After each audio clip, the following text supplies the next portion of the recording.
Golly! It's liberal capitalism. That's the way. That's the right ideology. It's always been the right ideology. Listen, it's not the medieval times anymore. No more one-man show. No more authoritarianism. Dictatorship is bad. It's the 20th century. Majority rule, civil liberties, universal suffrage for everyone, equality. That's where we are. God, you are embarrassing yourself and your people. Which is kind of funny, but still bad. Authoritarianism. That doesn't even sound right. Please stop this, Russia. I can't believe you said that. No! This was never going to work out between us.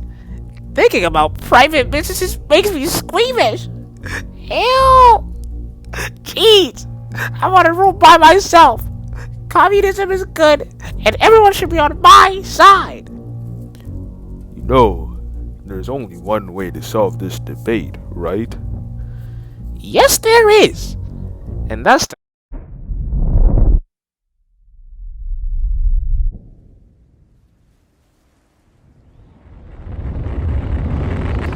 Oh my goodness! Is that God? Oh my goodness! It's a bomb! I'm dead.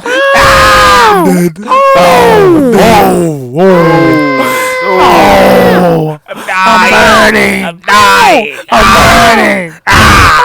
No! Oh my God! Oh my goodness! Jeez! My house! God! No! Not the grass! Is that my dog? Jeez! Hey Mrs. Quinn, this is Labopo. That beginning excerpt you just saw was meant to be a theatrical representation / metaphor to the Cold War. Hopefully you enjoyed it, but now I'll be giving my answer / argument regarding the prompt question that you have given me in a sort of spoken essay style format that will be accompanied by a montage of videos and pictures that will be placed on the screen. To begin, the quote, "When the elephants fight, it's the graph that suffers," end quote. At first glance, this quote seems to directly explain how dominant or global powers that are in conflict with each other always affect the weaker and more regular civilian masses of the world, even sometimes doing far more detrimental damage to those not directly within the war than they do to themselves. And this idea rings true for the most part. In any conflict, either with superpowers or smaller groups, there is for the most part a negative impact induced onto those who are looking on the outside in, as represented in the quote by Grass. Immediately, this quote makes you think of the Cold War and the two superpowers involved in it, with the USSR and USA. But this could be applied to any conflict in human history. Regardless, the Cold War was not an average war with military forces from both sides fighting each other border to border, but instead this was a 40-year-long confrontation and dramatic standoff that almost led to the extinction of humankind. This quote-unquote war was a battle over ideologies, and after World War II, it seems as if the world is a blank slate for either liberal democracy or communism to be prescribed as a prominent ideology. The means at which these ideologies were implemented to be installed created a great amount of tension and fear within the masses, but also created a plethora of unintended consequences to what seems like most of the world. These implementations consisted of 1. Proxy wars, which are defined as by Daniel L. Byman, a foreign policy senior fellow, to be, quote, where a major power instigates or plays a major role in supporting and directing a party to a conflict, but does only a small portion of the actual fighting itself, end quote. Basically, these proxy wars happened during a civil war where America or the USSR would interfere with them and provide military aid or weapons in an effort for either ideology to prevail. One example of this was the Vietnam War, initially a civil war between the North and South states competing to have one of them control over the entirety of the country. This was met with American and Soviet influence, with America aiding the South, a liberal democratic state, to win, and Russia aiding the North, a communist state, to win. In America, these created a lot of unrest and tension among civilians, questioning the validity of their interference in these wars. Was the death of their troops worth it? This was a recurring question within the masses of American citizens. However, ultimately Vietnam was very deadly and most importantly killed a lot of civilians. This war brings me to a term I feel encapsulates a big theme of the quote, which is collateral damage. As previously stated, the grass is in reference to regular civilians not directly involved in the Cold War, and so as a result of the fighting that ensues in their homelands, they get caught in the crossfire. The literal Google definition via Britannica is, quote, forms of damage including deaths and injuries that are a result of the fighting in a war but happen to people who are not in the military.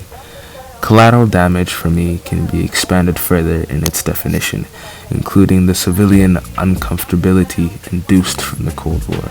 So, for example, this falls under the implementations used in this war like espionage, which were the use of spies to gather information from each other's countries or figure out if there were any intruders of the opposing ideology in each country. Joseph McCarthy, a 50s U.S. Senator, coined the term McCarthyism because of his aggressive and pretty unethical use, or rather abuse, of power to find communist intruders within the U.S. Although this policy in practice was used to benefit the American citizens, it only added to the fear and unrest already within them. Another implementation was financial aid given from both superpowers, called the Marshall Plan for America and the Molotov Plan for the USSR, which were used to form alliances of each ideology. This subsequently split up the political landscape of Europe, the Middle East, and Southeast Asia. However, the most prominent event of this war, and what created what I feel induced great physical trauma to regular citizens, was the mass-producing and continuous fear-mongering of nukes and nuclear warfare. America and the Soviet Union would continue this cycle of one-upping each other as they tried to deter each other from continuing their expansion of both ideologies. This mass production came to a point in time when the world thought it was going to exploit itself in times of brinkmanship, like the Cuban Missile Crisis. And so, for a regular citizen or weaker person, they have to deal with the confusing, chaotic, and turbulent times of the 1940s to 1980s. The economy fluctuated significantly because of the amount of spending spent on nuclear arms and military aid, and there was a total invasion of privacy towards citizens in their own home without knowing if their information is being gathered or not by spies. The continuous sending and dying of troops in wars did not sit well with citizens, and the nagging but severe fear in the back of their mind reminded them that everything they knew and loved could be blown away to pieces over a sort of cat fight. Honestly, the big takeaway from all this, at least to me, is that I'd hate being a regular civilian during this time in human history. Basically a background character. This reminds me of a show that I watch and really like called Fire Force. It's an anime, and for just a really short plot synopsis, there is a disease in the world that has been placed on humans that can turn any human at any time into a dangerous fire monster, destroying everything in its path, and once transformed is uncurable. The only way that you can put these things down is ultimately by killing them, which is done by a special fire force. So just imagine that you're like chilling at the crib, watching LeBron play his 28th season in the NBA, probably, this time though with a robotic arm, and still dropping like 40 points a game. And out of nowhere, you just turn into a nasty fire monster. Like, golly. And then the fire police show up and some guy crane kicks you just like the Daniel LaRusso, just for you to end up dead in front of your mom, looking like some burnt popcorn. The constant possibility of turning into one of those things and dying would genuinely put me in a constant state of panic and have a existential crisis every 2 minutes. But I digress. So yes, it seems like in most cases, whether a world superpower or not, the collateral damage that ensues within a conflict is inevitable. However, the world has progressed and learned from periods like this, implementing policies that ban the testing of nuclear devices or a certain produced amount of nuclear devices to avoid anything like this again. And as for a citizen, although cliche, this really quantifies the importance of life and cherishing it to the fullest. This also represents how much regular people like ourselves can do to stop things like this from happening, with protests, rallies, and using our voices and inherent rights. And that's the end of the video. I hope it was informational, answered the question, and you enjoyed it. Thanks for listening.